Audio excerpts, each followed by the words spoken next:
What's up guys, I'm Tim, this is New Craft Workshop. If you have checked out my channel before, you know that we just moved into a new space and I've got to get some organization done. And today we're organizing this. We are going to take all these totes and we're going to put them up.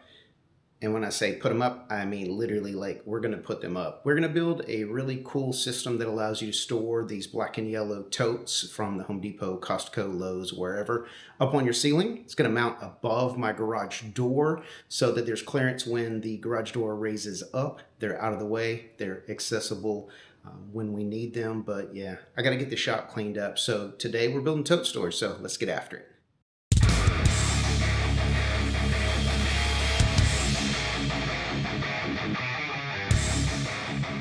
All right, so the first thing we're going to do today to get this thing started is we're going to talk about what we're going to need for this project. So we're going to be making these guide rail runners. They look like I-beams, but they don't have a top piece, so we're going to call them like a T-beam, like a little track.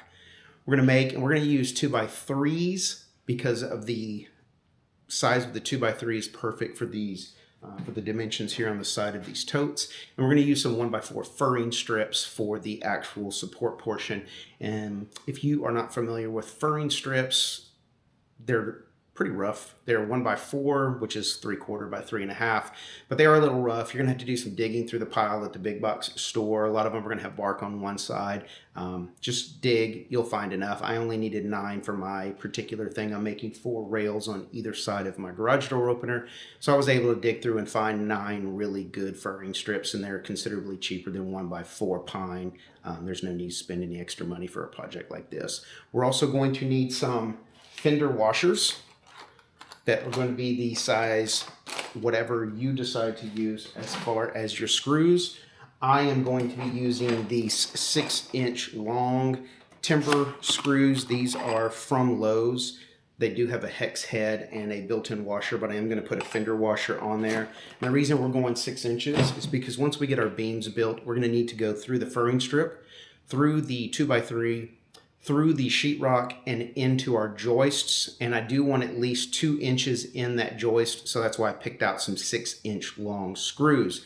As far as screwing into the joist, you're going to need to make sure that you get at least 3 good anchor points. And let me be real clear, I am not in any way, shape, or form guaranteeing this project is going to fit in your application. Please make sure that you use safety first. Use the proper hardware to mount this to the ceiling, and by all means, do not overload your totes. They are going to be mounted up on a ceiling, and you don't want anything falling on your head, or worse, your car if you have a nice car. I'm in love with my car. So we're going to get started by cutting everything to length. I know the length for mine, so I'm going to cut all of my furring strips and all of my 2x3s to length, and then I'll show you how we're going to get these things assembled. All right, so we have our 2x3 and we have our furring strip, and basically all we are going to do is we are going to form this component right here. Now, this board, if you're not familiar with 2x material, is 1.5 inches wide. This furring strip, although it's called a 1x4, it's 3.5 inches wide. That's going to give us a 1-inch overhang on either side.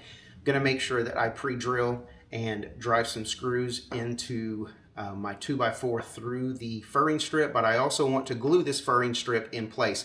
We want as much strength and support as we can. So we're going to run a bead of glue along the top of our 2x3, take our furring strip, and as you drive your screws in down the length of this board, just make sure you are checking to make sure your furring strip is centered and that you have your equal overhang on both sides.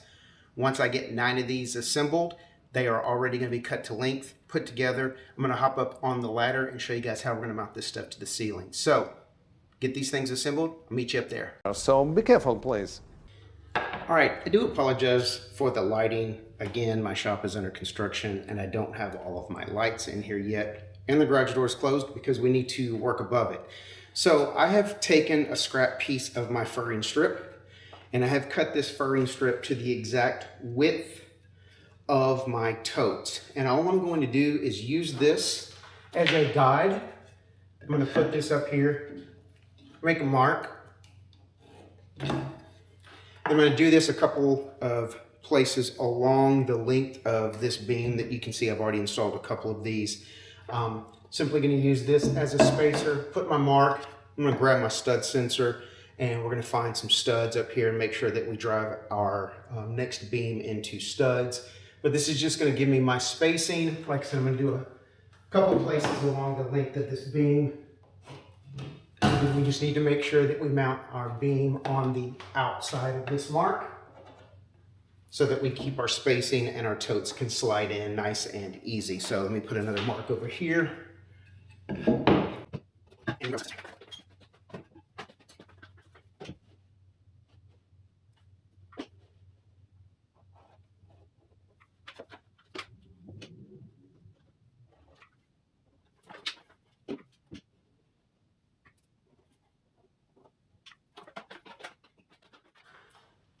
And all I'm going to do here is take a scrap piece of this 2x, put it up on my mark, and just make sure that I am going to be pre-drilling in the center of this, which is 3/4 of an inch in.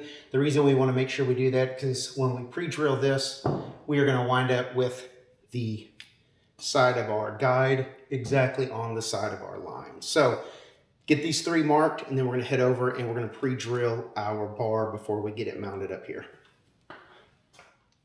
All right, so now next step is going to be we're going to take measurements on where our locations are. We're going to transfer those measurements over to our beam, pre-drill through the beam, and then we can get this thing mounted. All right, now all we need to do is take our marks that we've transferred from the ceiling. We're going to pre-drill. I'm actually using a bit, like I said, slightly bigger than the bit. Than the screws that I'm using. I don't need that screw biting into this as it travels through it. I just need it to slip through. I'm using a fender washer to hold it in place. I just need this wallowed out so we can get these screws through here and lined up where they're supposed to be. So let's drill some holes. And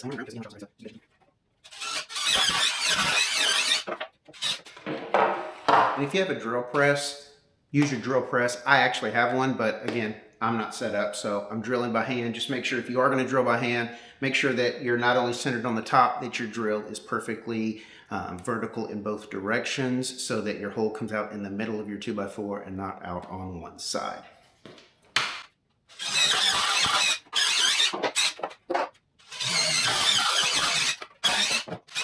So at this point, what you have is your big ass screw. Slide it through your fender washer. This is going to drop through here and mount up in the ceiling. So let's get it done. All right, one more step. We are going to pre-drill where we marked these holes. These screws are extremely beefy, and I'm going to pre-drill about 1 inch deep and then let the screw do the rest of the work once it bites into the stud.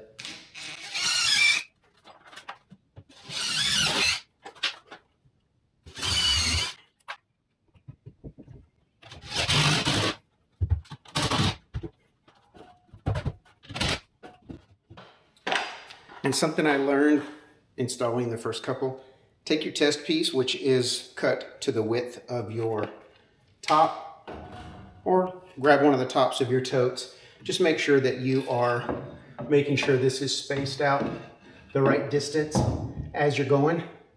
Save you a lot of headache having to move these things.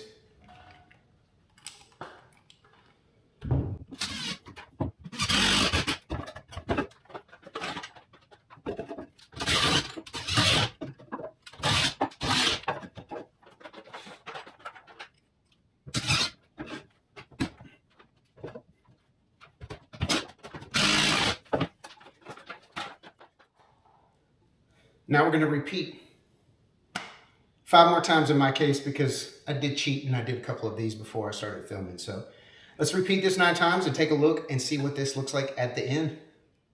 Short video today. I'm not giving you a cut list like I normally do because it's going to be completely determined by your totes, the width, how many you're going in. And one more quick thing, no disclaimer on this going to hold your totes. Do not overpack them. They are hanging from the ceiling, and we do have a car parked right here underneath these totes. So we actually went through the process this past weekend of thinning them out to make sure they're not overly heavy.